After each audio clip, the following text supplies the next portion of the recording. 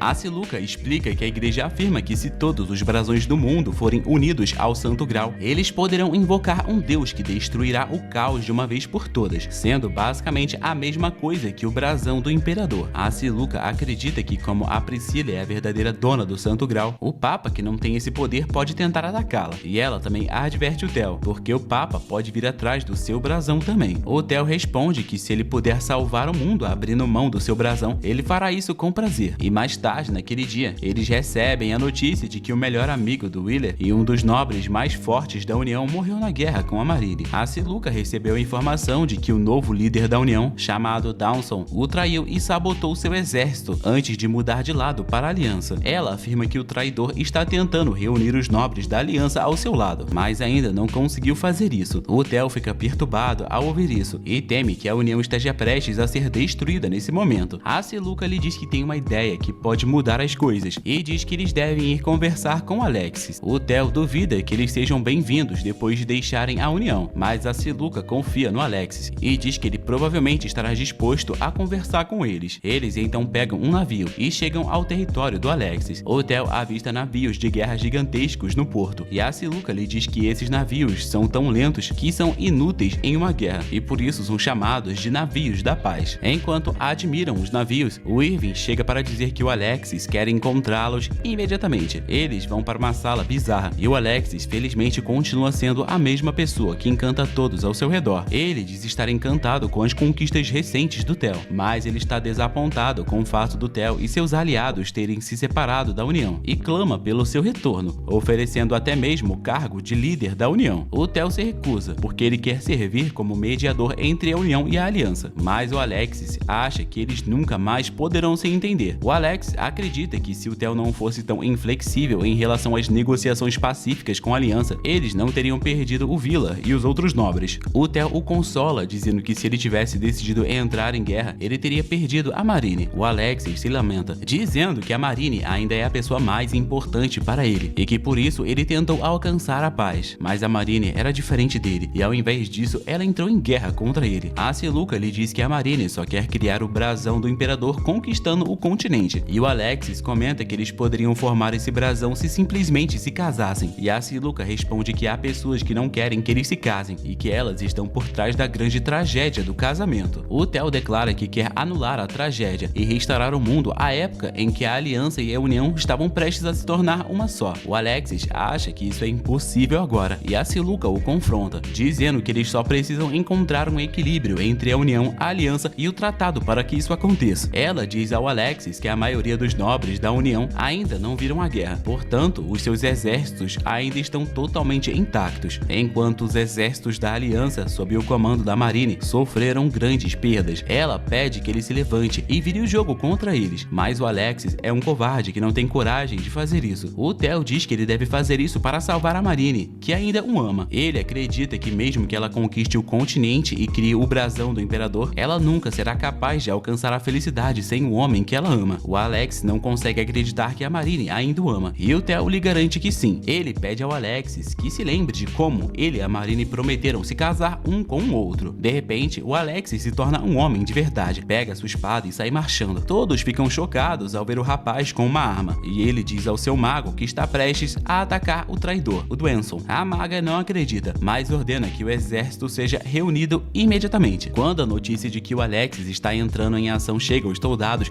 eles ficam realmente ansiosos para entrar na luta. Enquanto isso, Dawson está curtindo sua vida depois de entrar para a Aliança e acha que ninguém pode derrotá-lo agora. Ele afirma que a União está cheia de idiotas e fracos, quando de repente um soldado entra em seu quarto para lhe dizer que o Alexis está liderando um exército gigantesco em direção ao castelo deles. Ele leva o maior susto de sua vida quando olha pela janela e vê o exército quase à sua porta. E não se trata apenas do Alexis, mas todos os nobres da União se aliaram e vieram lidar com o traidor. Ao ver um exército tão grande, o homem se borra nas calças e entra em contato com a Marine para salvá-lo, mas ela dá a desculpa de que o seu exército está ocupado lutando contra o tratado e não pode se dar ao luxo de vir ao seu auxílio. Em vez disso, ela pede que ele mostre o seu valor e derrote seus inimigos sozinhos para ser aceito pelos outros membros da Aliança. O homem percebe que tomou no meio do seu buraco e envia seu mago para pedir ao Alexis que o leve de volta para a União. No entanto, o Alexis se recusa a deixar o rato ir embora e declara que se o Dawson Anson lhe entregar o seu brasão e suas terras, ele o deixará viver. Ele fica furioso ao receber a mensagem e decide entrar em guerra contra as forças da União. Ele motiva seu exército e os mercenários que trabalham para ele, prometendo-lhes grandes recompensas se vencerem. Quando Alexis vê o exército do Anson avançando em sua direção, ele suspira porque ainda queria que as coisas terminassem sem derramamento de sangue, mas infelizmente isso não é possível. Ele então balança o seu brasão para proteger suas tropas, enquanto as envia para a batalha. Ele ordena que a cavalaria cerque as tropas inimigas e os pressionem para que os arqueiros possam atingi-los facilmente. Sua estratégia de cercar e acabar com os inimigos é super eficaz. Quando Anson olha para o campo de batalha, ele percebe a força esmagadora do exército do Alexis e finalmente aceita a derrota. Logo, a notícia da derrota dele chega a Marine e ela não se importa com isso. Ela pergunta quem estava liderando as forças da União e fica sem palavras quando escuta que foi o Alexis quem liderou seu exército com grande talento. A Marine não consegue acreditar que ele tenha se juntado à batalha e ordena que seus aliados não o subestimem só porque ele não parece ser um lutador. Ela corre para o seu quarto e se joga na cama, perguntando-se por que o Alexis teve que entrar no campo de batalha. Ela está preocupada e não quer que ele seja arrastado para a guerra sangrenta que está prestes a acontecer. Logo depois disso, o Alexis lidera a marinha para lutar contra os vikings, que fazem parte da aliança. Ele leva consigo os navios gigantes e lentos, que são revestidos de ferro, e assim que avista o inimigo, ele ordena que seus homens parem e entrem em uma formação circular. O rei dos vikings ordena que seus homens corram em direção ao Alexis a toda velocidade. Ele percebe a formação estranha e decide cercar a frota inimiga e atacar em todas as direções. Ele usa seu brasão e dá sua bênção aos seus soldados, fazendo com que eles fiquem furiosos. O Alexis ordena que seus homens entrem em barcos menores e esperem os vikings se aproximarem. E no momento em que os vikings começam a se dispersar, ele dá a ordem para avançar e concede sua proteção aos seus soldados. Os soldados em seus barcos disparam flechas contra os vikings furiosos e não param mesmo após serem atingidos por elas. O Alexis então comanda o seu gigantesco navio de guerra para iniciar o ataque. Enquanto seus ataques afundam os inimigos, alguns vikings conseguem se aproximar e tentam subir nele, mas os soldados os esfaqueiam e os mandam de volta para o mar, e a batalha continua assim. Ao anoitecer, os vikings perderam metade dos seus navios, enquanto Alexis ainda não sofreu nenhuma perda. O rei dos vikings está furioso por estar prestes a ser derrotado, e apesar de seus generais o aconselharem a recuar, ele declara que lutará como um homem e morrerá no campo de batalha, e usa todo o poder do seu brasão para entrar no modo besta junto com o restante dos seus soldados. Ele avança em direção ao Alexis e embarca em um dos seus navios, matando todos os soldados presentes nele. Soldados comuns não são páreo para ele e seus vikings furiosos, e o rei logo se dirige ao navio principal para enfrentar o Alexis. Os arqueiros o cercam e o atacam por todos os lados. Ele revida ignorando todo o dano que sofreu e continua caminhando em direção ao Alexis enquanto corta os soldados, mas então eles o atingem com um enorme arpão, causando um dano crítico, mas mesmo isso não é o suficiente para a derrota absoluta desse homem. Ele tira o arpão do peito e caminha em direção ao seu inimigo. Agora todos os soldados estão aterrorizados para atacá-lo, e o Alexis começa a chorar ao ver o seu estado deplorável. Os soldados cercam o Alexis e atacam o rei viking novamente, mas ele simplesmente os empurra para o lado. A maga com Alexis finalmente se aproxima e atira facas envenenadas no viking para incapacitá-lo, e aproveitando essa chance, um soldado decapita o rei, mas ele continua andando para frente, até que ele finalmente cai, e o sangue que jorra do seu corpo inunda o navio, e o Alexis fica com os joelhos fracos ao ver a visão horrível, e os seus feiticeiros o apoiam, enquanto o brasão do rei se despedaça e toda sua energia caótica começa a se acumular. Ele dá um passo à frente e a reúne dentro de si. Logo depois disso, a Siluca visita Marine para lhe dizer que após a derrota do rei viking, as três forças, a aliança, a união e o tratado estão em pé de igualdade. Ela quer criar uma trégua entre a aliança e a união, mas a Marine recusa sua oferta. Ela afirma que a aliança ainda é mais forte